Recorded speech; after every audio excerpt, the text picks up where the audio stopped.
La Biblioteca de Lloret de Mar ofereix un curs per aprendre a gestionar i utilitzar el servei de préstec electrònic de llibres de la xarxa de biblioteques. El curs s'adreça a tothom, però sobretot a tots aquells a qui no estan avesats a l'ús de lectors electrònics o qualsevol tipus de tablet que ho permeti. Va adreçat a tots els usuaris de la biblioteca que estiguin interessats en fer préstecs digitals, evidentment. Contindrà un tutorial i una informació pràctica de com accedir-hi a la plataforma i els mecanismes per fer un préstec, les condicions del préstec, les condicions de les reserves, de les devolucions, títols i una mica de pràctica amb ordinadors in situ. Per poder fer el taller cal tenir carnet de la biblioteca i haver facilitat una adreça de correu electrònic. No és necessari portar un lector, però si es té, es recomana de dur-lo per provar-ne les compatibilitats.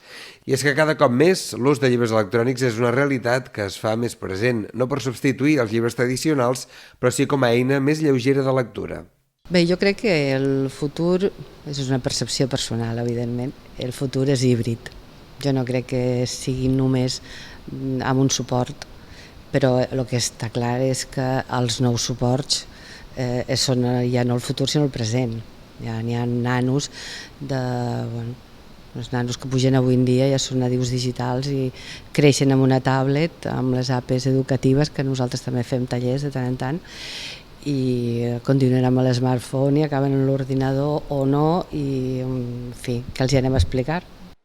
El curs es farà el proper dimecres, dia 1 de juliol, a les 3 de la tarda i serà només d'una hora. Per assistir-hi cal fer una inscripció prèvia mitjançant el formulari de la pàgina web de la biblioteca per telèfon, correu electrònic o en el mateix equipament. Cal dir que les places són limitades i és per això que des de la biblioteca ja es plantegen oferir noves sessions per a tothom a qui li pugui interessar. Per cert, aquesta setmana han entrat en servei els horaris d'estiu de la biblioteca que s'allargaran fins al 12 de setembre. La biblioteca, per tant, estarà oberta de dilluns a divendres des de les 10 del matí i fins a 2:15 del vespre ininterrompudament, excepte els dimarts i els dijous, que tancarà de 2 a 4, i els dissabtes i els diumenges estarà tancat. Pel que fa a la sala infantil, estarà oberta de dilluns a divendres de 10 a 2 i de 5 a 2:15 del vespre. Tots els dissabtes del 4 de juliol al 29 d'agost, el Museu del Mar oferirà una visita teatralitzada titulada El fantasma de Can Garriga. L'activitat, gratuïta pels menors de 12 anys, serà a partir de les 9 de la nit i acabarà sempre amb la degustació d'un daiquiri a la terrassa del museu. Les places són limitades i per tal d'assistir-hi cal reserva prèvia. Per altra banda, també es pot visitar, en aquest cas des de casa, una exposició virtual per donar a conèixer tot el patrimoni que envolta les embarcacions. En l'elaboració hi han participat tots els membres de la xarxa de museus marítims de la costa catalana, entre ells el de Lloret de Mar. S'hi pot trobar informació, per exemple, de la gastronomia, la música, les creences, la construcció, el patrimoni immoble o, fins i tot, de les festes populars relacionades amb la pesca i les embarcacions. En aquest apartat, l'exposició explica la regata de llaguts Samorra a Morra, que se celebra el 24 de juliol amb motiu de la Festa Major de Lloret de Mar. El barri dels pescadors de Lloret de Mar ha celebrat aquest diumenge la Rebella de Sant Pere, el patró del gremi. Més de 300 persones van assistir a la rebella que va oferir el grup Les Veus del Mar, de Canet de Mar. La Rebella de Sant Pere, de fet, és una festa típica dels pescadors, ja que n'és el patró i moltes de les confraries d'arreu del país estan acollides sota la seva advocació. Per això, la nit abans del 29 de juny, Diada del Sant, el barri celebra la festa dedicada a l'univers del mar i als pescadors. El barri lloretenc, on es van instal·lar els pescadors ara fa una mica més de mig segle, va instaurar aquesta rebella amb l'arribada de la democràcia.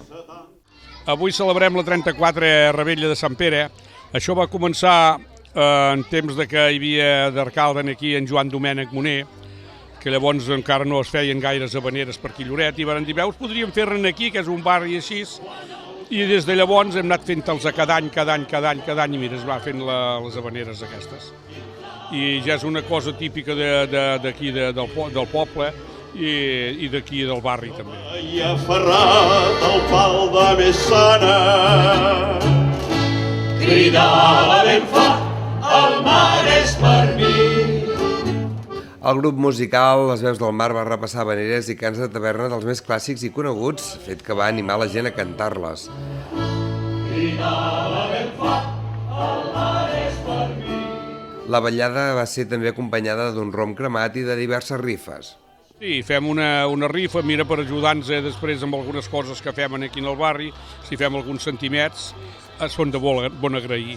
I donar les gràcies a tota la gent que col·labora amb les rifes i a la gent que col·labora venent números. El barri dels Pescadors és el testimoni viu d'un Lloret vinculat al mar. Ara fa 50 anys hi van anar a viure algunes famílies de pescadors lloretencs, molts dels quals encara hi viuen. És un barri tranquil que vincula Lloret de Mar amb una part important de les seves tradicions i el seu passat més proper. La festa de Sant Pere és comuna entre els pescadors de Blanes, Lloret i Tossa. Ara mateix la revetlla del barri dels Pescadors dona el tret de sortida a les celebracions dels diferents barris de la vila. El Servei de Socorrisme i Salvament de les platges de Lloret de Mar ja està en ple funcionament amb un total de 22 socorristes aquàtics.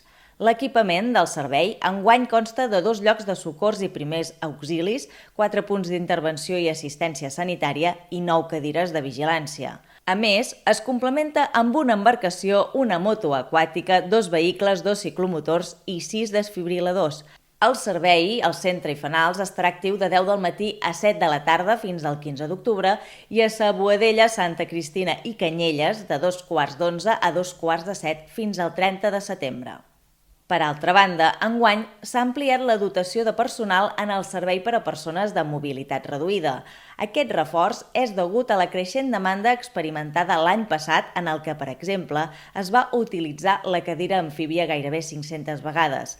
Lloret disposa actualment de 2 zones adaptades a les platges del centre i fanals, amb equipament de grua per fer el traspàs de la cadira de rodes a la cadira amfíbia, un joc de crosses aquàtiques, dutxes adaptades i un banc de suport. Aquest equipament converteix Lloret en una de les poques destinacions de la Costa Brava amb un servei per a persones de mobilitat reduïda a la platja. Fins al proper diumenge 5 de juliol, l'Espai Sandens de Lloret de Mar acull el Campionat d'Europa Juvenil i Sènior d'handbol. Un campionat on hi participen 44 equips de 19 països diferents, un total de 700 jugadors que converteixen Lloret de Mar en l'epicentre de l'handbol europeu. Un esdeveniment únic que es fa per primer cop a Catalunya. Vist d'una manera, diguem-ne, puntual, és l'esdeveniment més gran que s'ha fet amb handbol platja mai a Catalunya, i vist d'una manera, sobretot en perspectiva, que és crec com s'ha de mirar, ens indica que l'handbol platja a Catalunya continua creixent cada any que passa, des d'aquells primers esforços fa 15-16 anys que es van començar amb una sola platja a Vilanova i la Geltrú fins avui en dia, doncs vol dir que s'estan pujant les escales, s'estan pujant molt de pressa i s'està fent molt bona tasca per part de la gent que porta aquest esport. En aquest torneig hi participen les seleccions d'Espanya, Hongria, Croàcia, Rússia, Suïssa, Alemanya, Turquia, Romania, Ucraïna, Polònia, Suècia, Sèrbia, Noruega, Itàlia, Portugal, Eslovàquia, Geòrgia, Montenegro i Holanda. Es juguen les categories juvenil i sènior amb participants d'entre 18 i 34 anys d'equips masculins i femenins. Un esdeveniment que se suma no només a l'atractiu turístic de Lloret pel vessant esportiu, sinó també al de les comarques de Girona. Un esdeveniment que se suma no només a l'atractiu turístic de Lloret pel vessant esportiu, sinó també al de les comarques de Girona. Hi ha diferents vessants, no? Des de la turística de lleure, la competitiva i sobretot la de repte, no? D'aconseguir, doncs, per exemple, curses de 100 quilòmetres com la Trailwalker o, per exemple, la Transpir, que fan la travessa de Roses fins a Vitòria, i a banda d'això, doncs, diferents aconteixements de mar, com pot ser de windsurf, campionats del món de windsurf que ara fa poc es va fer a Sant Pere Pescador, però al llarg de l'any es fan diferents esdeveniments també en altres poblacions, digue-li doncs, aquí a Blanes, també a Palamós, la Christmas Race, o sigui, som una terra que després de Barcelona, les comarques gironines és on es fan més esdeveniments esportius i internacionals de tot Catalunya. De moment, la selecció espanyola juvenil femenina d'handbol ja ha acabat la seva participació en el Campionat de Lloret com a subcampiona europea després de caure davant d'Hongria.